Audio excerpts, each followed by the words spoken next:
Before we get started with today's episode, I wanted to highlight for you a special opportunity. From now through the end of the year, we have a $600,000 matching grant. That means for every dollar that you give right now, it'll be matched with another dollar up to that total of $600,000. It's a terrific opportunity for you to literally double the impact of your gift.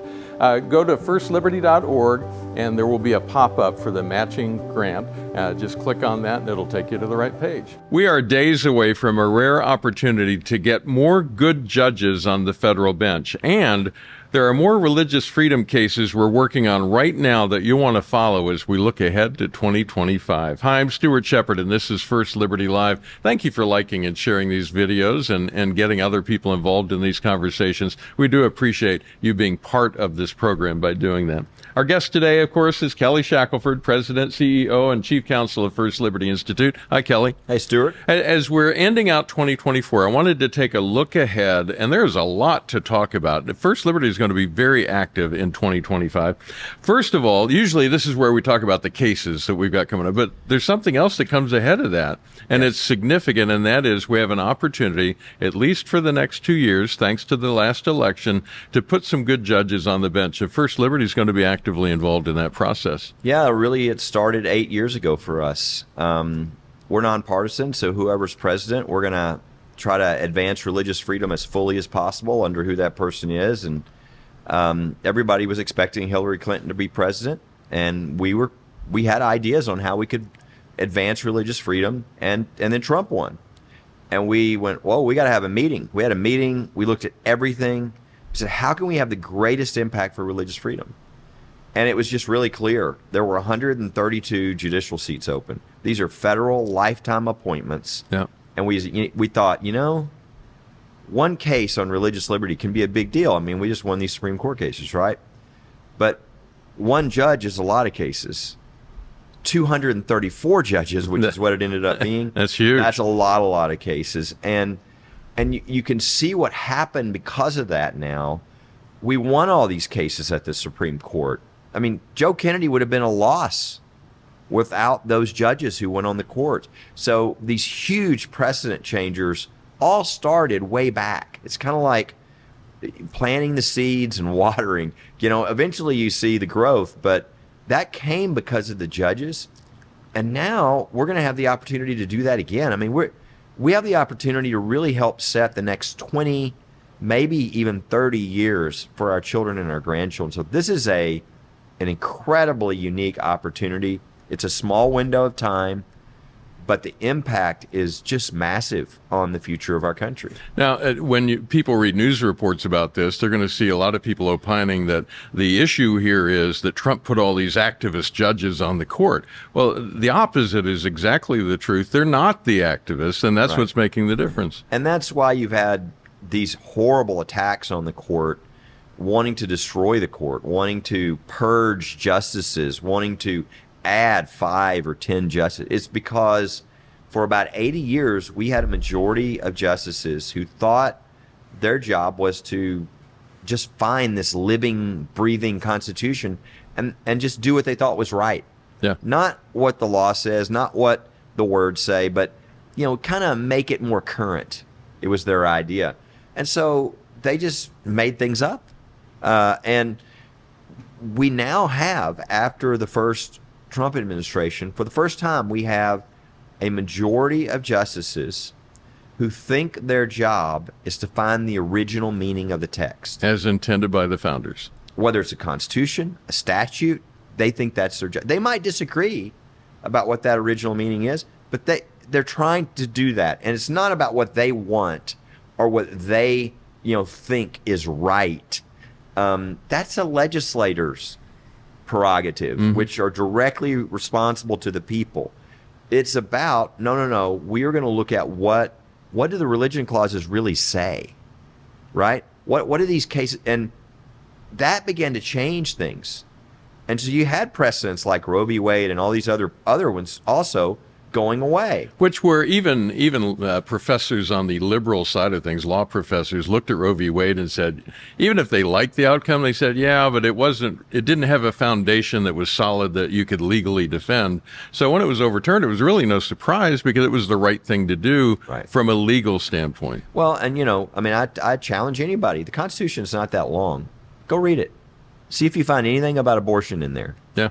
If it's not in the Constitution, it's left to the people, to the states, to fight over these things. And so the great thing about our mission, which is religious liberty, is there are 2 religion clauses.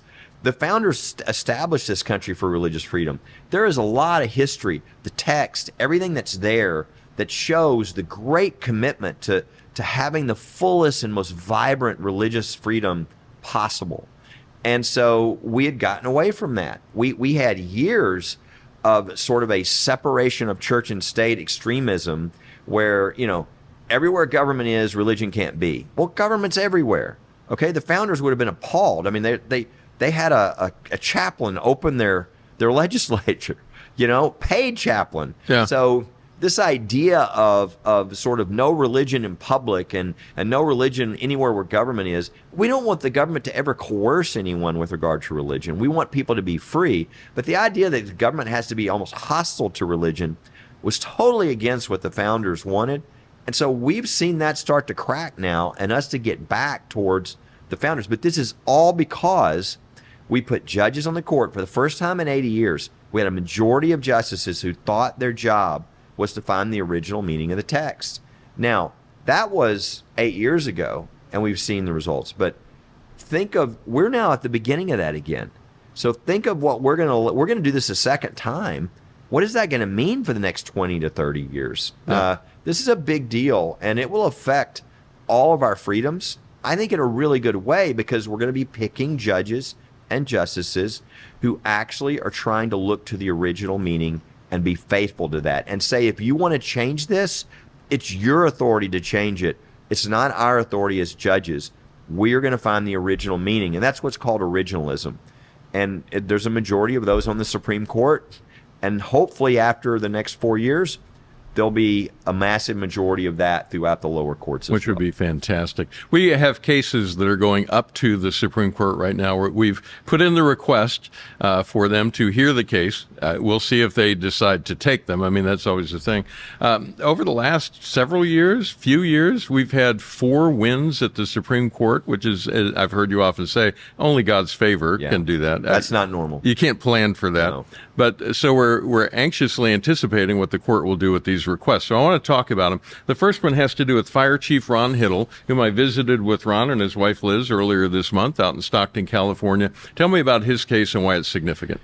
Well, it's significant in a couple of different ways. Number one, usually when government employers discriminate against somebody on the basis of their religion, they don't sort of announce it.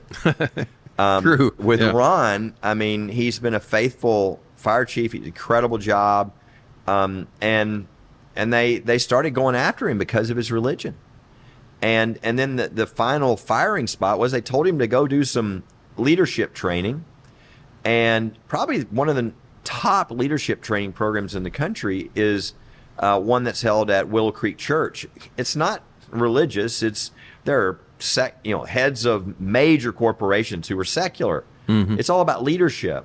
But because he went to one that was at a church, they fired him. And it's held at Willow Creek, but then they have satellite churches all over, even in other countries, where people go. And that's what he did there. He went to one about 40 minutes from his house and sat in. Seems like I've been to one. It was a very good experience for leadership training. That's right. But and then he's fired for that. And you can see it's also because, they were already attacking him because of his faith, because of his Christian background. You could see, they said these things. So that's number one, is it's open. Now, the problem is he's in California. True. So when we go into court, we get judges who are not very favorable to religious freedom. And so they didn't even allow him his day in court. And one of the things they use for this is, I'm not going to get real technical with people. You get in the weeds a little bit. Eyes will glaze over. But there's a case called McDonnell Douglas that really allows governments to kind of keep the plaintiff from having their day in court. And many, including us, believe that this case is wrong. And it really deprives people of their right under the law to have their case heard. And so that issue is on its way to the Supreme Court. There's amicus briefs come in from outside groups sometimes that say, hey, this case impacts us too. It goes beyond just your case. And if you get an amicus on a cert request, which is what this is, you go to the Supreme Court and say, would you take this case? Right. There are 8,000 requests, 7,000, 8,000. They took 58 last year. So people are not going to spend the gobs of money to file a brief to help somebody else unless it's really big. Mm-hmm. So if you get one, it's kind of unusual. We had 10. Okay. The last time we had 10 amicus briefs filed on one of our cases was Coach Joe Kennedy. Wow. Okay.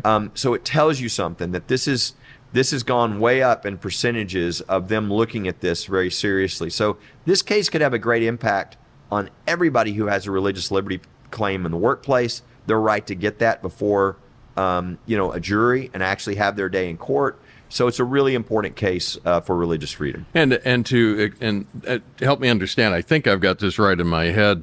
If they take the case and he wins, that means it goes back and he gets a jury trial. But if they don't take the case and say it's over, it's over. He's lost. It's over. Right? Yeah. You can fire serious. people. You can kind of be open about the fact of your anti-religious views.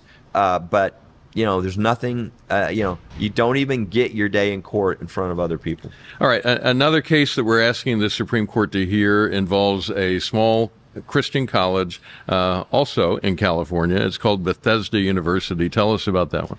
This is a really important case because there is a doctrine that is referred to as church autonomy. It's also called ecclesiastical abstention. But essentially what it is saying is, the courts have jurisdiction over secular matters.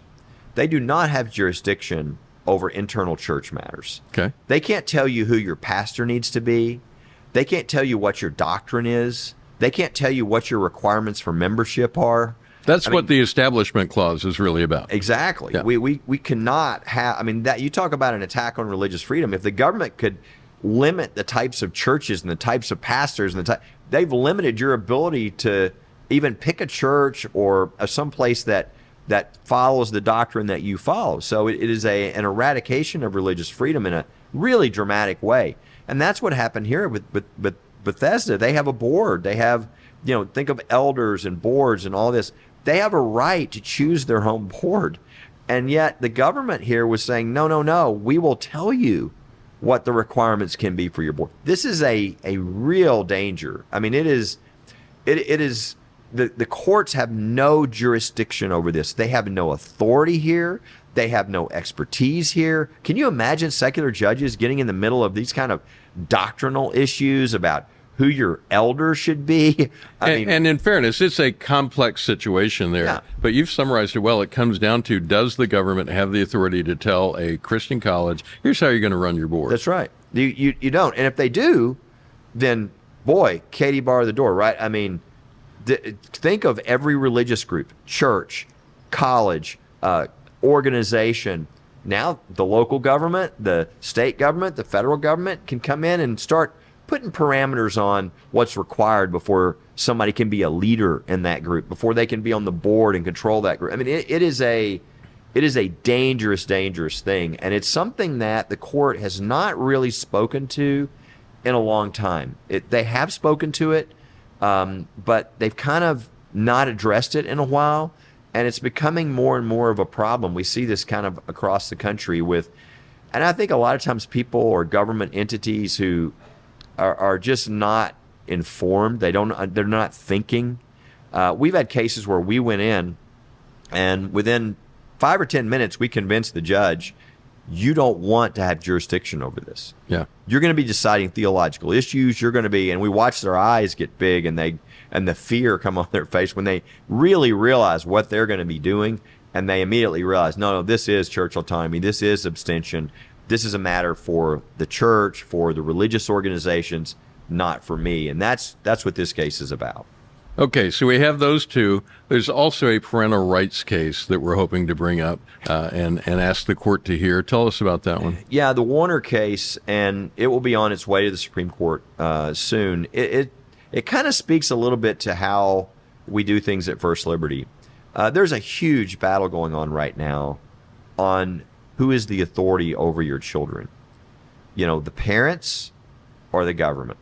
And we're seeing it most often in schools with don't tell the parents. I mean, we've got the case that we'll probably talk about in a little bit where they literally told the teachers not to tell the parents what they were doing. And then they did horrible stuff. And then they refused to follow the religious beliefs of the children, of the kids, even for their protection when they asked for it.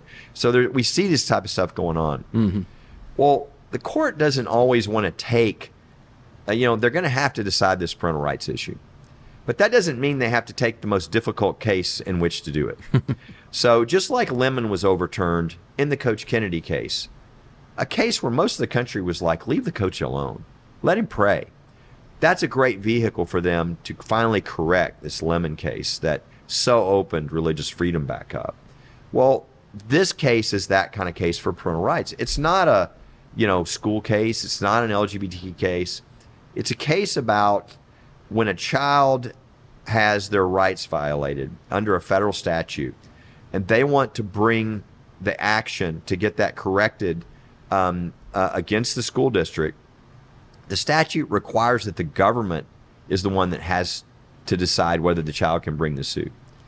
And we're like, no. That seems just totally wrong. I mean, just from a most basic understanding, it just seems wrong. And so it's a great opportunity to give the court a chance to speak to the authority of parents, to the rights of parents over their children. And you would see how that kind of precedent would help in other areas where there's much more controversy, but this makes it easy and more clean. So that case, people will be seeing soon, and we'll have 3 cases up at the Supreme Court, and praying that the Lord has them take all of them, but I mean certainly whatever the Lord wants them to take, because the last time we had 4 cases come down in over 13 months. We didn't think that was possible. So we're open to whatever the Lord wants, but these are really important cases, all different aspects when you think about what we just talked about, the authority of the church, of religious organizations, to have their own leaders, to have their own boards, their elders, on all that. I mean, the key issue, that this whole deal that would affect everybody bringing lawsuits in the employment situation. So it's a real big impact. And then the whole issue of parental rights. I can't think of a bigger issue right now with this battle that's going on between, is the government the authority or are you the authority as the parents? We also have a lot going on that's not at the Supreme Court. So I want to touch briefly just to give everyone an idea of the kind of cases that we're doing. There's a lot more than the ones we're going to touch on here, but I wanted to mention a few that are in play right now. The first one is out of Ohio. It deals with a church called Dad's Place, which is right downtown in Bryan, Ohio, and they're reaching out to people who need it the most. Tell us about that case. Yeah, and I would say we have a record number of cases. So while we're not going to be able to go through 361 cases. Not today. Yeah. We're giving you some examples, but we do have more than we've ever had. So there's a lot of things people don't hear about. So I want them to know that, because they're supporting things they don't even know that they would be so proud to support, but we just have limited time on what we can discuss. The Dad's Place case with Pastor Chris Savelle is an example of something that has become a trend. And it's kind of shocking, but we call it criminalizing compassion. And what it is going after pastors and churches criminally for doing what pastors and churches are supposed to do: feeding people, housing homeless people, helping people. And Chris Savelle, he is being criminally prosecuted in numerous different ways right now too. They've decided to throw everything at him. It's like in 3 different courts. Right? Yes. Yeah. Because he won't lock the doors of his church at night to people who are freezing on the streets of Ohio outside of his church. So to give him a place to come in and sit down and hang out at any hour of the day. I mean, he saw a need for these folks who have nowhere else to go. You don't want to leave them outside. No. And I mean, it's so odd. I mean, I've been doing this for, over 35 years. It's so odd that we are sitting with clients now, pastors, who literally are having to have the conversation with us that if the ruling comes down telling them they cannot do what Jesus has called them to do, that they're readying themselves for jail. Have mercy. In the United States. Wow. I mean, it's I never thought I would see it. And you would think, well, this is a one-off. This is an anomaly. It's not. We have a whole bevy of these. And I'm even seeing other groups that aren't even religious liberty groups. They're starting to have these types of cases. They're just kind of government regulation type groups. Yeah. And I just saw one. I said, we need to talk to them because it's just starting to happen everywhere. There's a lack of respect for, what churches do. It's like, no, we the government are the ones who take care of people who are homeless. This really kicked in during COVID, didn't it? I mean, it kind of started to ramp up in 2020 when the government started saying, hey, we're in charge here. We can decide who's open and who's closed. And it's also, though, I mean, let's be honest, it's also that some people don't want those kind of ministries in their city. Yeah. They don't want those kind of people to stay around. They'd rather them to either leave or die. I mean, if they're allowed to meet these people's needs, then, maybe more people will come and have their needs met. Yeah. And reality is what happens is, I mean, there's a homeless shelter. I mean, there. But Chris, sometimes it's full and it's freezing there and there are people on the streets. And you might say, well, I can understand they might have some zoning regs about, got to have this sprinkler system here and you got to have that there. But meanwhile, across the street, it's okay not to have that. Over here, it's okay not to have that. So there's all these places around. They're requiring the church to do things that others are not being required to do. It's clear religious discrimination. To the point, though, of it's not like, a lawsuit for money. It's a lawsuit for jail and fines. And it's unbelievable to see this in America. I really encourage people to pray for Chris. Yeah. And his wife, Lisa. Yeah, and Lisa. This has really been hard on them. I mean, this has been going on almost a year now. Case after case, hearing after hearing, criminal attack after criminal attack. And we're going to fight this all the way. And we're hoping we can get some good precedent to stop what's beginning to happen across the country. But really pray for him. This has been very difficult. You see Chris, he's a guy who loves people and wants to be Jesus to them. And the idea that he's going through this, I mean, it's a massive shock. And again, having to make decisions about going to jail is not something he ever thought he would have to do. I want to talk about a few more very quickly because our time is running short. But we have a family in California, the Encinas family, who were shocked at what their fifth grade son was asked to do. Tell us about that one. Yeah, this is what I talked about earlier, how in a lot of school districts now, I'm not saying all, but a lot, they think that they're the parents. And so in this program, what they did is they had all of the fifth graders, 11-year-olds, read a book on promoting gender confusion, that you might be a boy but you're really a girl and you can kind of make that decision on your own. Then they had them as part of the assignment to show that book to kindergartners. So the 11-year-olds are being required to participate in asking kindergartners to question their gender. That's insanity. It's the pure definition. It is. And in the teaching materials, it specifically says, don't tell the parents that you're doing this. Wow. So they're intentionally hiding it. And you think, oh, that's horrible. It gets worse. Two of the boys say, hey, I as a Christian, I'm not comfortable with this. And so they go home to their parents. And their parents come to school and say, look, we need a religious exemption so that our son doesn't have to, participate in this because it would violate their conscience and their religion. And the answer from the school is, no, he doesn't get a religious exemption. Because it's not sex ed, it's just a regular reading class. We are the government. We control your children. And we're like, excuse me?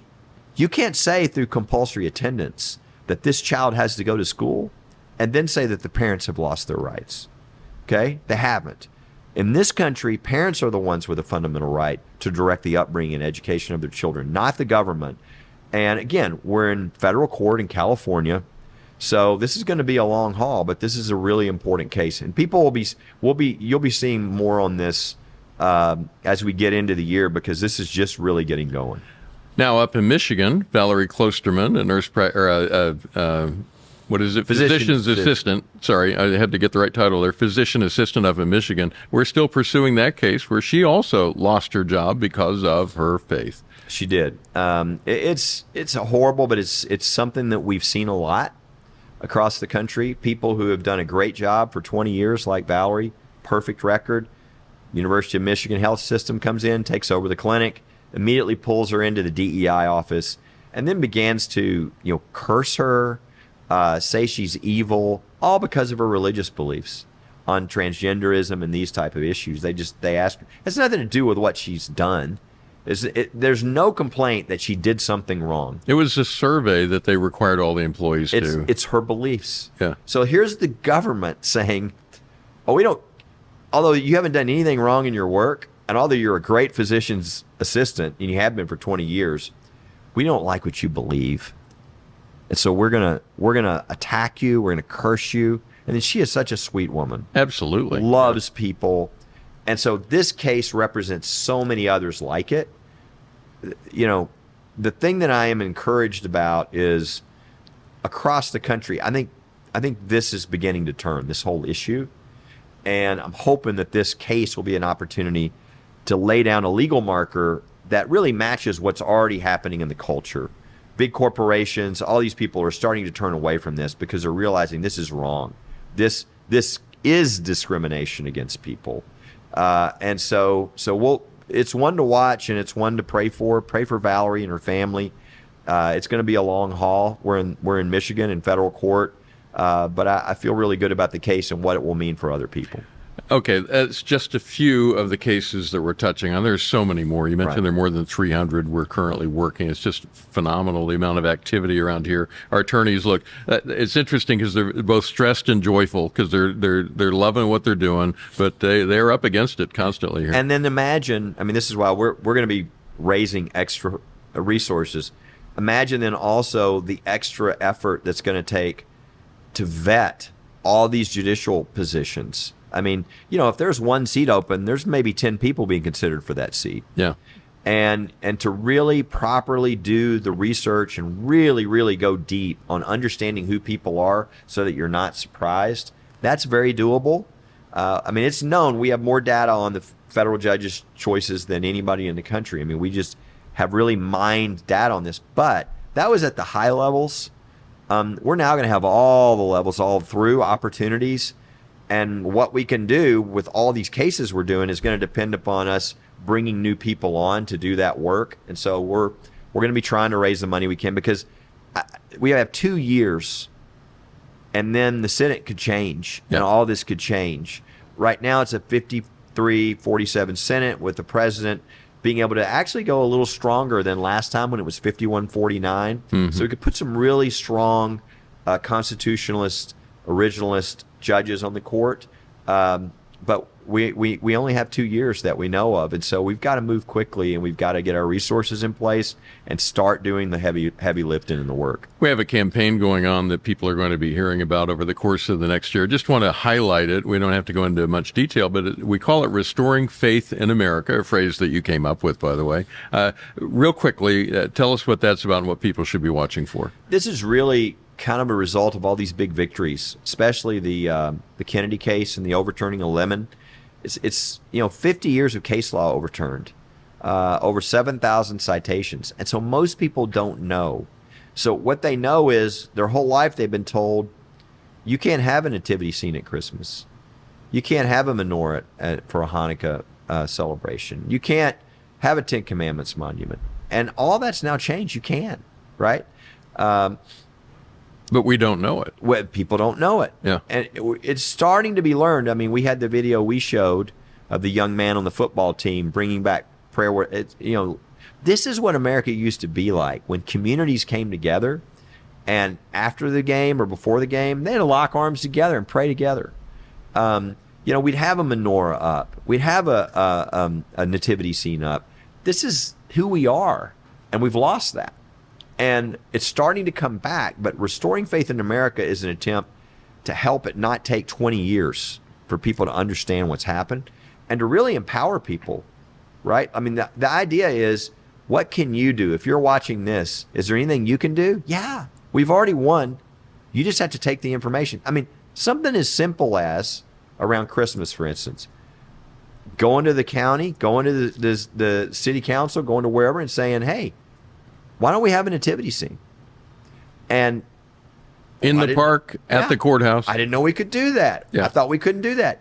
You're going to be keeping up with the law. City Hall. What's going to happen is one's going to go up in one city and the next city's going to go, how'd they do that? I didn't know we could do that. Yeah. And it's going to start. So you can be a part, everybody who's watching this can be a part of making this happen. So we're going to have a new sort of challenge every month, something you can do, something that people can do. And we're going to do everything we can to get this moving. I think it's when it gets started, and it's already started a little, it's going to really catch momentum. And I think it's going to change our country, just understanding the freedoms and having that faith blossom in every community. This episode is longer than our usual episode, but I really wanted to have this conversation with you and talk about the organization. So if you're still watching at this point, we know that you're one of our most insider kind of people. You're the ones that care most about the work that we do. And one question they always ask me is, how's the organization doing? How is First Liberty? How do you answer that when people ask? We're doing great. One of our only problems is, some of our top people, they're trying to steal them and put them into the new administration, in Washington, D.C. at very high levels. But they're not calling you, are they? No, I'm not going anywhere. Not going anywhere. Good. But we might lose a number of our people. This happened before.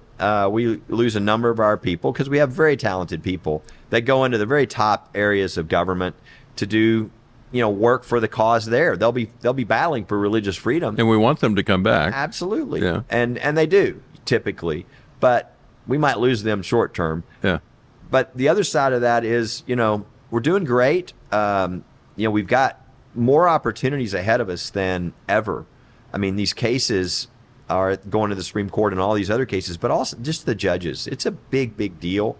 So we're just trying to kind of get ready, and knowing that the window could close, try to move as quickly as possible to not look back, 3 years from now, 5 years from now, and go, wow, that was our opportunity.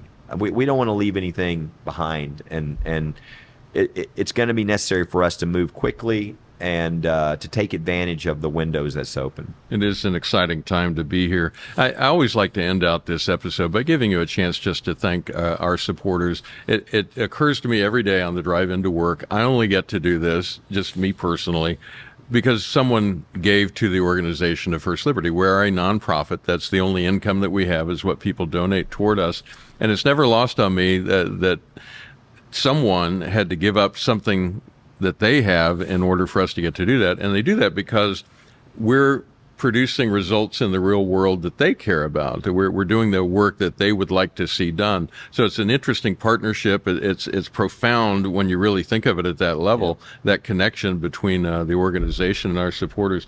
But I know your heart. I know it's full of gratitude. I want to give you a chance as you take a drink of water, because clearly you've got a bit of a cold going on. Yep. To express, look in the camera, just express your gratitude to those who make this possible. Yeah, thank you for being a part of really an amazing year. We didn't even talk about all the victories, the Navy SEALs case, the things that we've done. We're just so focused on what's ahead, but it's all because you're a part of what we're doing. And so I would say thank you, number one, for all these massive victories we've had. But then number two, let's do it again. Let's take advantage of what's right in front of us. I think this is an amazing time we have right now. And I think people kind of know it's a little different time. There's a lot of major changes occurring. There's a lot of opportunity to really advance religious freedom. And, thank you for being a part of changing the future of the country, because that's what we're in the part of doing right now. Very good. And we have a year-end challenge grant that's going on even as we speak that maximizes the gifts that people give people right are now. going to give. I know a lot of people give at year end because of, they realize how much they've got for tax purposes and other things, or they know that they're okay and they want to end the year well. It's also great because we're about to put together all of our plans for this year, and it's great because you multiply your gift. These are matching grants where people have said, if money comes in from other people, I'm going to match it. So everything you're giving is really being doubled. And that doesn't even count the multiplication of what happens with us. What happens when you put one judge on the court? Think of the multiplication of that for the next 30 years. Yeah. How many cases are they going to impact? How many lives? So start looking at those multiplications. It is a great time to sort of give a gift that really has major impact beyond what you're doing. Very good. Kelly, I appreciate you. Appreciate that you've devoted your career to this kind of work and that your heart is in it at the level that it is.